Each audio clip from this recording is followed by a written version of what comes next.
Meus queridos irmãos, irmãs e amigos em geral, que costumeiramente nos dão o prazer e a alegria da sua audiência, é com grande alegria que se renova em nós a satisfação deste reencontro.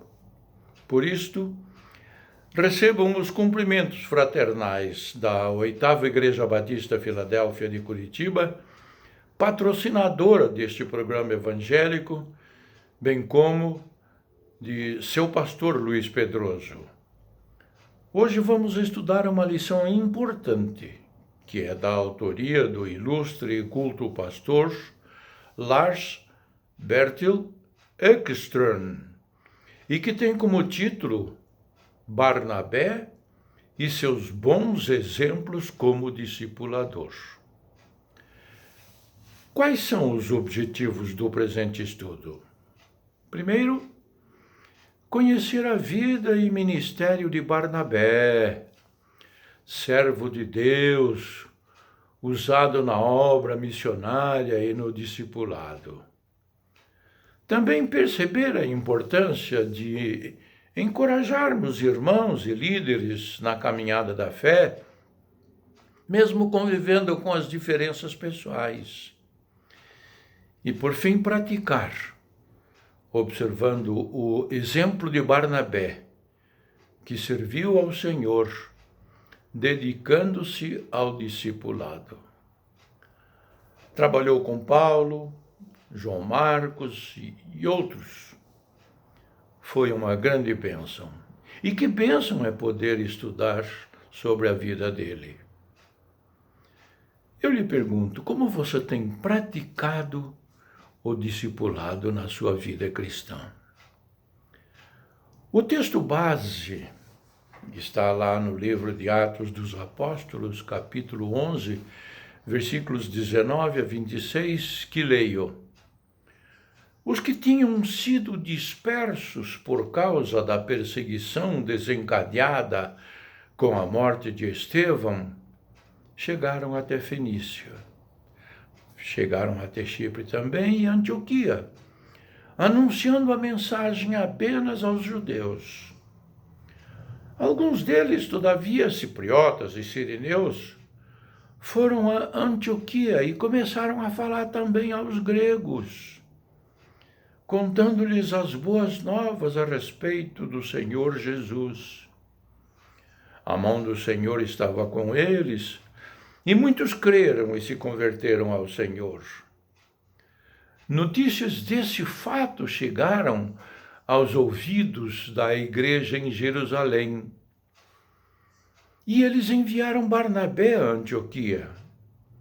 Este, ali chegando e vendo a graça de Deus, ficou alegre e os animou a permanecerem fiéis ao Senhor de todo o coração. Ele era um homem bom, cheio do Espírito Santo e de fé. E muitas pessoas foram acrescentadas ao Senhor. Então Barnabé foi a Tarso procurar Saulo. E quando o encontrou, levou-o para Antioquia. Assim, durante um ano inteiro, Barnabé e Saulo se reuniram com a igreja e ensinaram a muitos. E em Antioquia os discípulos foram pela primeira vez chamados cristãos. Texto áudio. Enquanto adoravam ao Senhor e jejuavam, disse o Espírito Santo: separem-me Barnabé e Saulo para a obra que os tenho chamado. Atos capítulo 13, versículo 2. A introdução desta lição também é muito interessante. A figura do discipulador nem sempre é vista, ou mesmo reconhecida. Trata-se daquele homem, daquela mulher, que cumpre seu papel no reino de Deus, identificando pessoas com potencial de serviço, acompanhando, ensinando, incentivando, corrigindo e fazendo-as discípulos de Jesus. O discipulador, que também precisa ser discípulo, tem uma crucial tarefa em garantir a continuidade de lideranças bem preparadas para o ministério, assim como colaborar com o Espírito Santo no processo de crescimento, tanto individual como coletivo, da comunidade cristã, o corpo de Cristo. Barnabé é um desses discipuladores que teve grande importância na formação da segunda e da terceira geração de líderes da igreja primitiva. O apóstolo Paulo representa a segunda geração, o evangelista Marcos, a terceira. Tópico número 1. Barnabé, o discipulador. Barnabé era natural da ilha de Chipre, que na época fazia parte do Império Romano. Desde o século II a.C., havia um grande número de judeus habitando a ilha. José era seu nome original, era da tribo sacerdotal dos levitas e tinha parentes em Jerusalém, sendo João Marcos seu primo ou sobrinho. Não sabemos se o campo que ele possuía ficava em Chipre ou nos arredores de Jerusalém. O apelido Barnabé foi dado pelos apóstolos que viram nele um homem encorajador ou exortador, conforme registrado em Atos capítulo 4, versos 36 e 37, que leio. Abro aspas. Então José, cognominado pelos apóstolos Barnabé,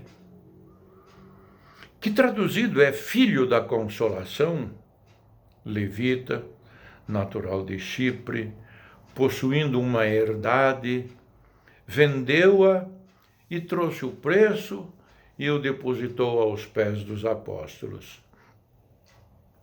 Barnabé mostrou sua generosidade e solidariedade com os irmãos de Jerusalém, vendendo sua propriedade e colocando o dinheiro à disposição da comunidade de crentes. Parece que sua ação incentivou outros a fazerem o mesmo, como no caso de Ananias e Safira, com a diferença que Barnabé nada reteve para si próprio. Compare com Atos capítulo 5, versículos 1 a 11, que conta a história de Ananias e Safira, que reteram parte do valor da propriedade vendida e tiveram um fim trágico. O caráter de Barnabé é resultado principalmente no relato do início da igreja na cidade de Antioquia. Ele é descrito por Lucas como um homem bom, cheio do Espírito Santo e de fé. Ao mesmo tempo, notamos sua sensibilidade e discernimento espiritual ao compreender que era de Deus que estava agindo, isto é, que Deus estava agindo no rápido crescimento da igreja em Antioquia. Inclusive, sua atuação ao chegar santificou que outras pessoas foram acrescentadas ao Senhor. O trabalho se desenvolveu de forma cristocêntrica, a tal ponto que os discípulos que tinham se convertido foram chamados na cidade de cristãos. As características de Barnabé como um discipulador era de ser bom, generoso, solidário, cheio do Espírito Santo e de fé, encorajador, exortador e principalmente alguém que conduzia as pessoas a serem mais parecidas com Jesus Cristo. Ele era um exemplo a ser seguido e, portanto, alguém que com autenticidade e autoridade podia ajudar outros a serem verdadeiros discípulos de Jesus. Uma aplicação.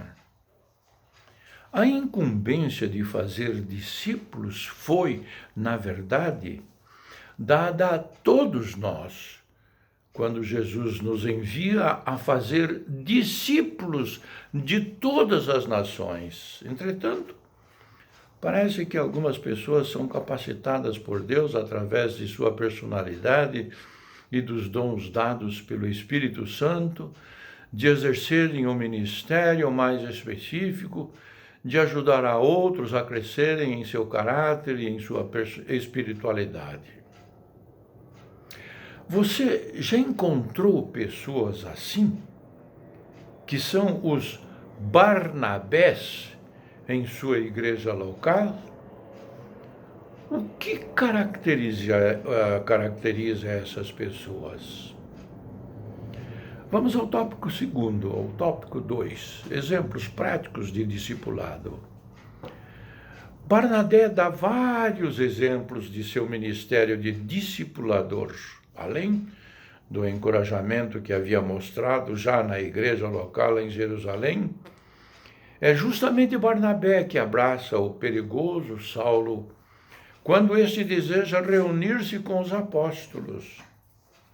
Ainda pairava sobre Paulo a fama de perseguidor e a experiência de conversão na estrada de Damasco e sua convivência com os discípulos em Damasco não tinha chegado aos de Jerusalém de forma convincente.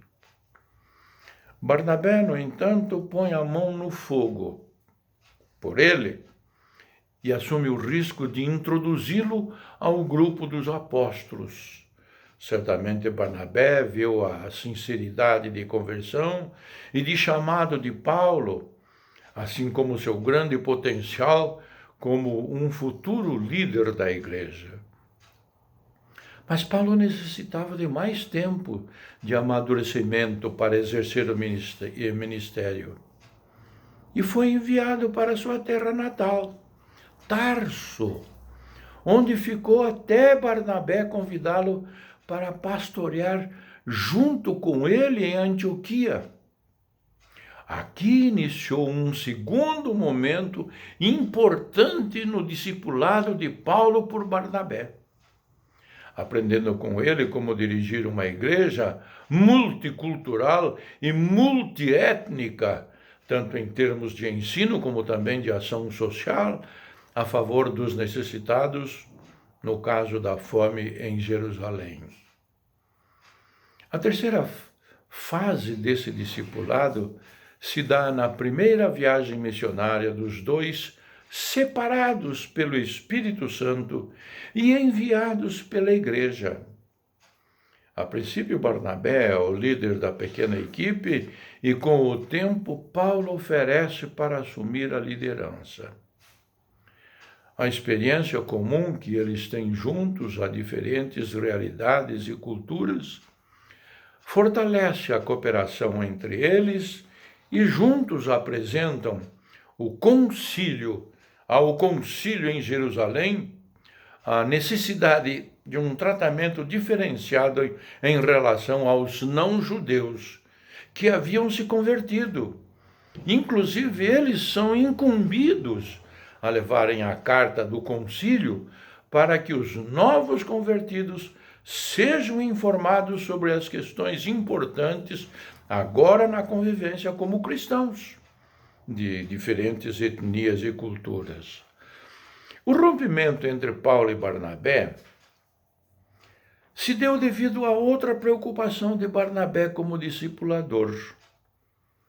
João Marcos, seu parente, filho da irmã Maria em Jerusalém, já havia tido uma breve experiência de fazer parte da equipe missionária. E, como sabemos, não funcionou muito bem. João Marcos abandonou os dois e voltou para casa. Mas, novamente, Barnabé identifica um líder em potencial e acredita na importância de dar nova oportunidade a João Marcos. O resultado é que Paulo e Barnabé se separam e cada um forma a sua equipe. Mais tarde, Paulo reconhece o valor de João Marcos, que certamente havia amadurecido e aprovado.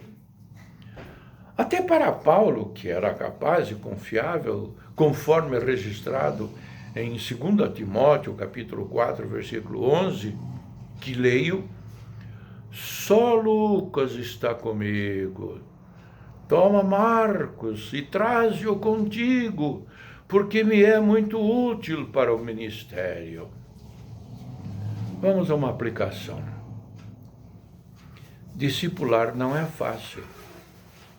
A principal dificuldade é que o discipulador precisa ser alguém que corre o risco de investir em outras pessoas e de acompanhá-las, tanto nos avanços como nas dificuldades. Você tem compartilhado com outras as suas experiências, tanto positivas como negativas, em ser um discípulo e em discipular?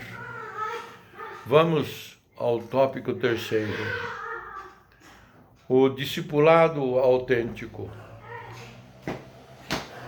O conceito de discipulado tem sido influenciado pelos muitos movimentos evangélicos que têm chegado ao nosso país e frequentemente é visto da seguinte forma: mais como um curso do que um estilo de vida, mais como conhecimento e teoria do que prática, mais relacionado às coisas externas do que à vida interna, mais relacionado com a vida da igreja do que com a sociedade, mais como uma conquista pessoal do que uma obra de Deus e mais individual do que coletivo. É, portanto, importante afirmar que o verdadeiro discipulado é sempre radical. Tem a ver com a pessoa como um todo. Relaciona-se a todas as áreas da vida. E é tanto individual como coletivo. John Stott diz que existem diferentes níveis de comprometimento na comunidade cristã e que geralmente evitamos o discipulado radical sendo seletivos. Escolhemos as áreas nas quais o compromisso nos convém e ficamos distantes daquelas nas quais nosso envolvimento nos custará muito. E acrescenta: o fundamental em todo discipulado é a decisão de não somente tratar Jesus com títulos honrosos, mas seguir seu ensino e obedecer aos seus mandamentos. O fator mais importante para fazer novos discípulos são exemplos vivos a serem seguidos e imitados. Não podemos esperar ver bons seguidores de Jesus se não mostrarmos que é possível viver de acordo com o que o Mestre exige. Aplicação. O exemplo de Barnabé mostra que é possível discipular pessoas que querem seguir a Jesus, mesmo que exija correr riscos e ter bastante paciência. O exemplo maior é, naturalmente, o próprio Jesus Cristo e a forma como ele fez discípulos através de um convívio diário com eles, compartilhando as mesmas condições de vida. O ensino encontrava na prática a sua aplicação e definia o modelo a ser seguido. Para a reflexão: de que forma você está sendo um discípulo e discipulando outros? Quais seriam os passos importantes em sua igreja local para que haja um discipulado cada vez mais autêntico e transformador? Conclusão. O discípulo transformador significa um crescimento na fé e na prática, tanto individual como coletiva. O apóstolo Paulo descreve o discipulado e o papel da liderança da igreja com as seguintes palavras, abro aspas, e ele designou alguns para apóstolos, outros para profetas, outros para evangelistas e outros para pastores e mestres, com o fim de preparar os santos para a obra do ministério, para que o corpo de Cristo seja edificado, até que todos alcancemos a unidade da fé e do conhecimento do Filho de Deus e cheguemos à maturidade, atingindo a medida da plenitude de Cristo. Efésios capítulo 4, versículos 11 a 13.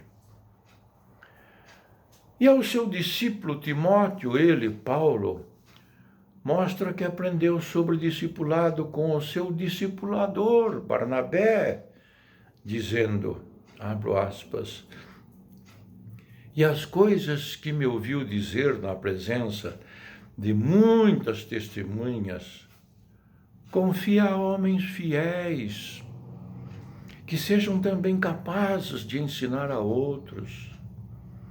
2 Timóteo, capítulo 2, versículo 2. Que Deus nos ajude a seguirmos os exemplos de Barnabé. Amém.